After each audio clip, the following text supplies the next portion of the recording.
السلام علیکم ورحمۃ اللہ وبرکاتہ۔ الحمدللہ رب العالمین والصلاة والسلام علی سید الانبیاء والمرسلین وعلی آلہ وصحبہ اجمعین، اما بعد۔ سیاست میں تدبر میں کوئی ہمسر نہیں تیرا، سیاست میں تدبر میں کوئی ہمسر نہیں تیرا، علوم مشرق و مغرب کا بحر بے کناں تو ہے۔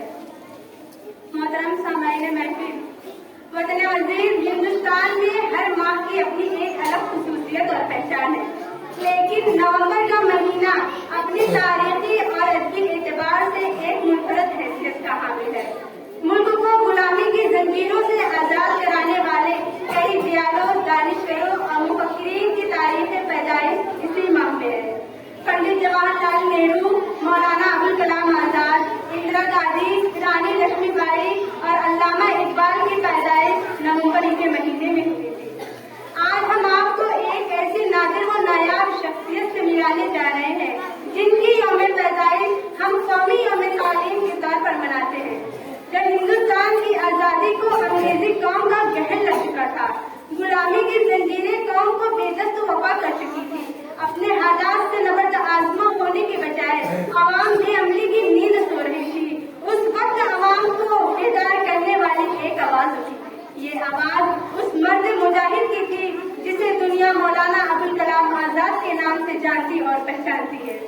اس مرد مجاہد کے بے مثال کارناموں کو جگہ دینے کے لیے کئی ہزار صفحوں پر مشتمل کتابیں بھی کم پڑ جائیں گی۔ مولانا آزاد کا اصل نام محی الدین احمد تھا۔ وہ 11 نومبر 1888 عیسوی کو مکہ معظمہ میں پیدا ہوئے، بعد میں وہ مولانا ابوالکلام آزاد کے نام سے مشہور ہوئے۔ مولانا آزاد کو پڑھنے لکھنے کا بہت شوق تھا۔ ان کے والد کو یہ بات پسند نہیں تھی کہ وہ اسکول کی کتابوں کے علاوہ دوسری کتابیں بھی پڑھیں۔ وہ اپنی جیب خرچ سے پیسے بچا کر بازار سے موم بتیاں خرید کر لاتے۔ جب گھر کے تمام لوگ سو جاتے تو ان کی کتابوں کو موم بتی کی روشنی میں لحاف کے اندر پڑھنے کے شوق میں ایک مرتبہ انہوں نے اپنا لحاف بھی جلا دیا تھا۔ 12 برس کی عمر تک پہنچتے پہنچتے انہوں نے ایک لائبریری اور دارالارشاد نامی تعلیمی ادارہ قائم کیا۔ وہ اپنی عمر سے دگنی عمر کے طلبہ کو درس دیا کرتے تھے۔ مولانا آزاد کی زندگی کا ایک قیمتی حصہ جیل میں گزرا۔ 17 سال کی عمر سے ہی ان کے سیاسی خیالات میں تبدیلی آنی شروع ہو گئی۔ وطن عزیز کو غلامی کی زنجیروں میں جکڑا دیکھ ان کا دل بے چین ہو جاتا تھا۔ ہندوستانی نوجوانوں کے اندر آزادی کی روح پیدا کرنے کے لیے انہوں نے 13 جولائی 1912 کو الہلال نامی اخبار شائع کیا، جس کی آواز پورے ہندوستان میں گونجی۔ ان کا یہ رسالہ آزادی کی روح سے بھرا ہوا تھا۔ ملک کے بڑے بڑے ادیب و شاعر کو ان کے اس رسالے کا انتظار رہتا تھا، لیکن 1 سال کی مدت تک نکلنے کے بعد الہلال کو انگریزوں کی بری نظر لگ گئی اور انہوں نے اس رسالے کو ضبط کر لیا، ساتھ ہی اس کی تمام کاپیاں بھی ضبط کر کے ضائع کر دی۔ الہلال کے بند ہونے پر مولانا آزاد کی روح بے چین ہو گئی اور انہوں نے 1914 عیسوی کو دوسرا رسالہ البلاغ کے نام سے نکالا۔ البلاغ الہلال کی طرح جوش و جذبات سے بھرا ہوا تو نہیں تھا۔ وجہ یہ تھی کہ اگر مولانا آزاد اس کو بھی اسی طرز پر نکالتے تو انگریز اس کو بھی ضبط کر لیتے، لیکن اس اخبار کا مشن بھی الہلال کی طرح ملک و قوم کو انگریزوں کے ظلم سے آزادی دلانا تھا۔ لیکن 4 مہینے کی کم مدت تک نکلنے کے بعد یہ رسالہ بھی بند ہو گیا۔